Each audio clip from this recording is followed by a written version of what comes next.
Assalamualaikum warahmatullahi wabarakatuh. Nahmaduhu wa nusalli wa nusallimu ala rasulihil karim, amma ba'd. Untuk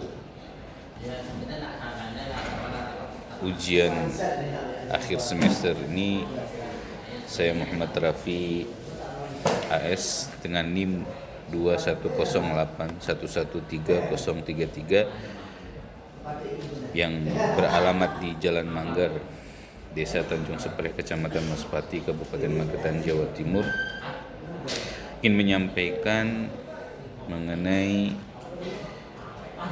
materi studi Islam tentang pengertian ijtihad. Pengertian ijtihad. Ijtihad ini adalah sebagai alat pemecahan masalah umat Islam. Kata ijtihad berasal dari kata al-jahl atau al-juhd yang memiliki kata al-masyaqqat, kesulitan atau kesusahan, atau al-taqat yang bermakna kesanggupan dan kemampuan. Sesuai dasar firman Allah Subhanahu wa taala yang artinya dalam surat Quran surat Yunus ayat 9 yang artinya, dan mencela orang-orang yang tidak memperoleh sesuatu untuk disedekahkan selain kesanggupan. Pengertian ijtihad sendiri dapat dilihat dari dua sisi, yakni pengertian ijtihad secara etimologi dan pengertian ijtihad secara terminologi. Pengertian ijtihad secara etimologi memiliki pengertian pengerahan segala kemampuan untuk mengerjakan sesuatu yang sulit. Sedangkan pengertian ijtihad secara terminologi adalah penelitian dan pemikiran untuk mendapatkan sesuatu yang terdekat pada kitabullah, syara' dan sunnah Rasulullah sallallahu alaihi wasallam, atau yang lainnya untuk memperoleh nasah yang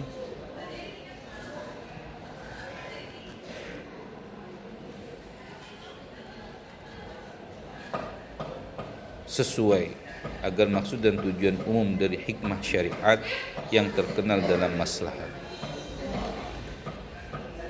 Kemudian Al-Imam Al-Midi menjelaskan pengertian ijtihad yaitu mencurahkan semua kemampuan untuk mencari hukum syara' yang bersifat dhanni sampai merasa dirinya tidak mampu untuk mencari tambahan kemampuannya itu. Sedangkan menurut mayoritas ulama usul fikih, pengertian ijtihad adalah pencurahan segenap kesanggupan secara maksimal seseorang ahli fikih untuk mendapatkan pengertian tingkat zonni terhadap hukum syariat. Maka di sini pun saya akan sampaikan sedikit ijtihad dari masa Rasulullah sampai masa kontemporer. Ijtihad merupakan salah satu sumber hukum Islam setelah Al-Quran, hadis, ijma' dan qiyas. Ijtihad di era modern merupakan kebutuhan untuk menjawab permasalahan yang terus bermunculan yang hukumnya tidak terurai jelas dalam sumber hukum utama, yaitu Al-Quran dan hadis. Kendati merupakan kebutuhan, ijtihad tidak bisa dilakukan semua orang. Hanya ulama yang memenuhi syarat yang bisa melakukan ijtihad. Ketatnya syarat berijtihad sampai memunculkan kesan bahwa pintu ijtihad telah tertutup.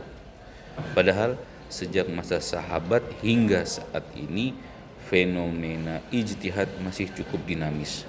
Namun tingkatan mujtahid pun beragam, tergantung kemampuan mereka dalam menggali hukum dari sumber utamanya.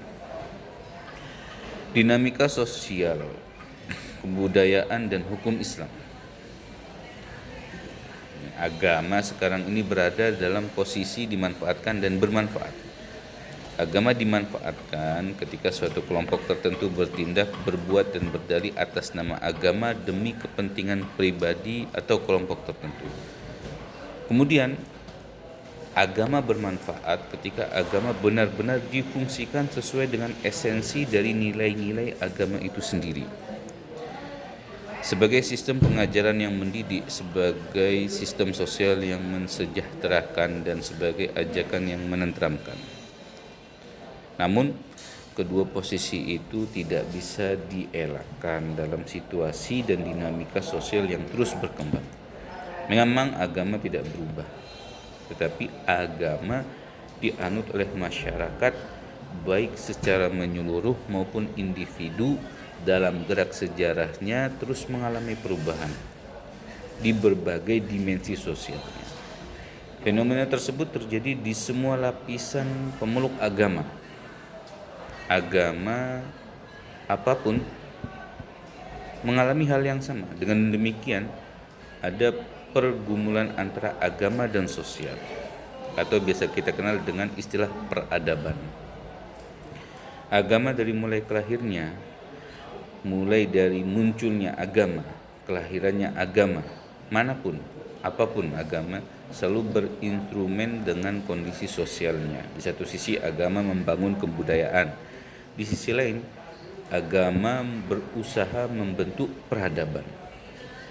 Bila ditatap dari perspektif sejarah, setiap agama memang membentuk dan membangun kebudayaan serta peradabannya sendiri.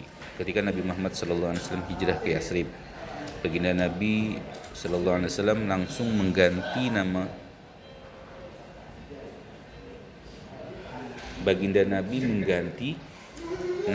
Yasrib menjadi Madinah. Yasrib ini bermakna tanah gersang berdebu, yang Madinah berarti kota ataupun yang sudah mempunyai peradaban. Ini menunjukkan baginda Nabi Muhammad SAW ingin membangun dan mewujudkan peradaban dunia melalui makna kota Madinah.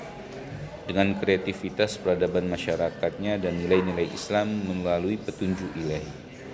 Dengan demikian, secara ilmiah, agama mempunyai kemampuan untuk melahirkan peradaban Madinah ataupun tamaddun. Seperti agama dan peradaban dua sisi mata yang tidak dipisahkan, berdampingan dan bersamaan. Walaupun banyak orang menyaksikan bahwa agama dan peradaban adalah berbeda, mereka mencoba membuat distingsi ataupun perbedaan dengan konklusi agama di satu sisi dengan peradaban di satu sisi yang lain. Misalnya dikatakan agama adalah wahyu Tuhan, sedangkan peradaban adalah inovasi manusia.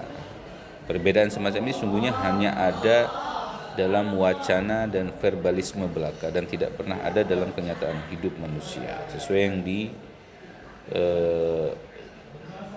disampaikan oleh Profesor Dr. Said Agil Hussein Al-Munawwar, Magister Agama, dan juga Profesor Dr. Muhammad Quraish Shihab, Magister Agama, dan Dr. Ahmad Mubarak MA dalam buku agenda generasi intelektual ikhtiar membangun masyarakat madani tahun 2003.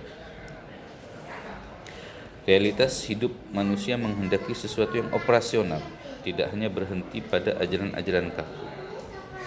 Agama memang tidak berubah, namun sekali lagi masyarakatnya yang berubah, pemeluknya yang berubah. Perubahan ini mau tidak mau mempengaruhi pula cara dan sikap keberagamaan mereka. Demikian presentasi saya dalam sekelumit mengenai masalah ijtihad untuk sebagai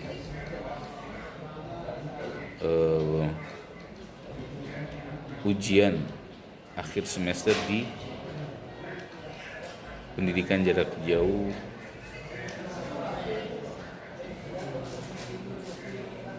pendidikan agama Islam IAIN Syekh Nurjati Cirebon. Wallahu muwaffiq ila aqwamit thoriq.